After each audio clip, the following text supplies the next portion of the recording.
First house really had no particular leader. Away from Hoyle, who was the original leader. But after a while, men broke away, form other houses, maybe because of location and things like that. A man will farm a house, give it a name. And in addition to that, by building up doctrines of their own, you might find little differences from house to house or between houses and houses. In the beginning, all camp, they based on Rastafari. It's after a while now, man start to call him camp different name. Some call it Nyabingi, some call it 12 Tribe, some call it Ethiopian World Federation. Then the movement moved to the four corners of the island, east, north, south and west. Man saying Rasta. In the history of Jamaican folk religions, and this is one of the reasons why you know that Rasta is a folk religion, the centers of organization, are anywhere, anytime, any place. So they spring up all over. As the Rasta doctrine spread throughout the island, a renewed sense of pride in Africa took hold. It was only a matter of time before Pan-Africanist demands began to be articulated. Rastafari really wants repatriation. We don't want migration. We didn't spend any money to come to the West. So most naturally, we shouldn't be responsible for going back to Africa, where money is concerned. The Jews got reparations, and we should have gotten it also. Who want to go back to Africa? A part of the reparations can take us there. Who want to stay home? A part of the reparation can rehabilitate them who want to stay here. So we really need repatriation to go back to our own country to rebuild Africa.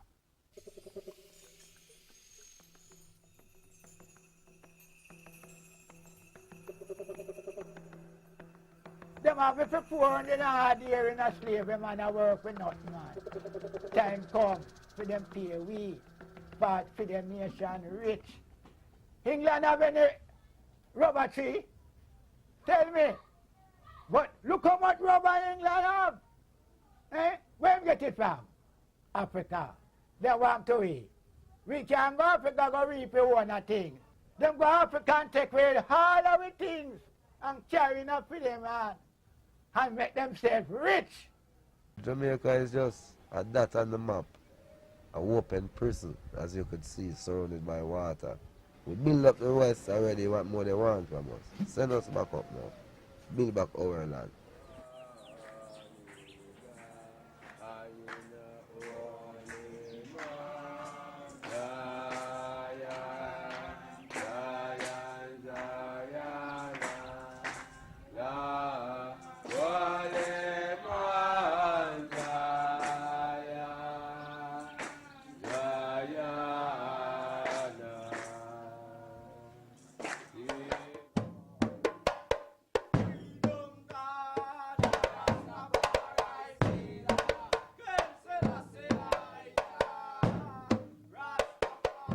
Well, drumming is really a part of the African culture.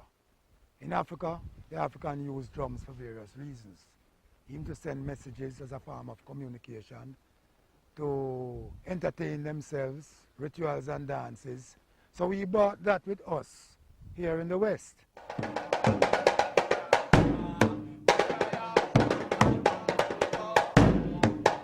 There is some form of spirituality in the beating of the drums. The sound goes down into the earth.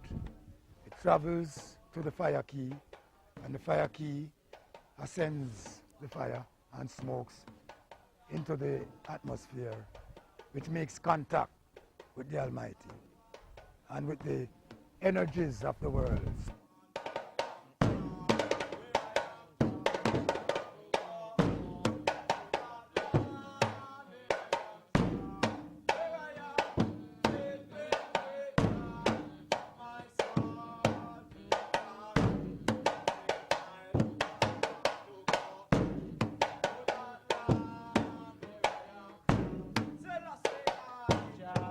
early developments of the music, Rastafari artists were influential, expressing that deep desire for Africa, critique against the society.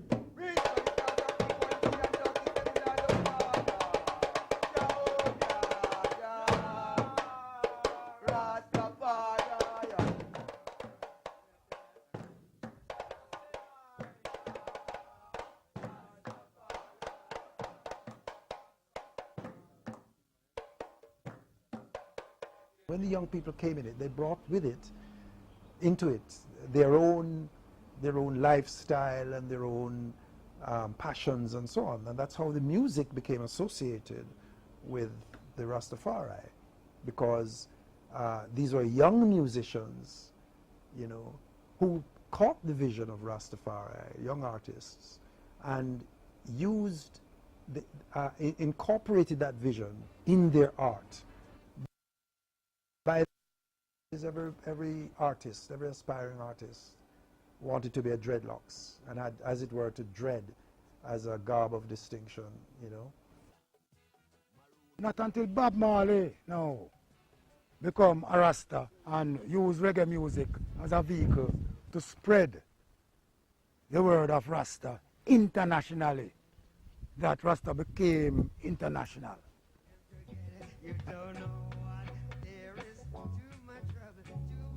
I was the one who cultured Rita Marley, Bonnie Wailers, Peter Touch, when Bob was in Delaware. When Bob came back from Delaware, they bring Bob to me, and he got a bit of the culture also. When I first introduced Bob to Mortimer Planner, the first thing that Mortimer tried to do was to get him to be independent in the music fraternity, so as not to depend on the producers who would exploit entertainers in those days.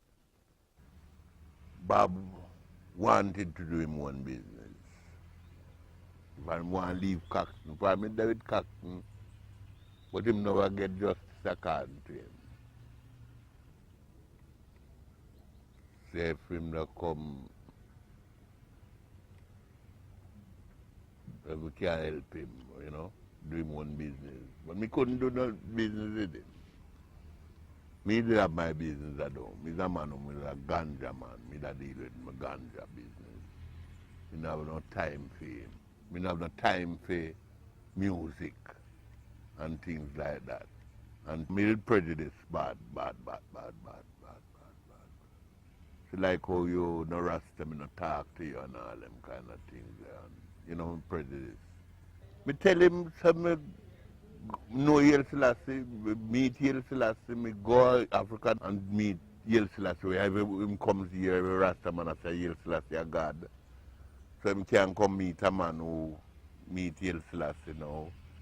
So him find it appetizing to sit down and talk to me who talk to God.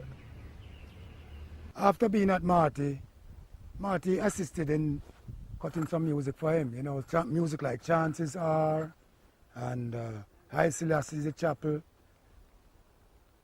and music like those. As a matter of fact, Marty has a little hand in almost all of Bob's songs while he was with him, because he used to put in a line here and there, you know, and things like that. He really assisted him and strengthened him in the makeup of his lyrics. Bob got shot at one of them rehearsal and leave and go England, exile, like Rita get shot in her head and him get shot in them elbow. You know?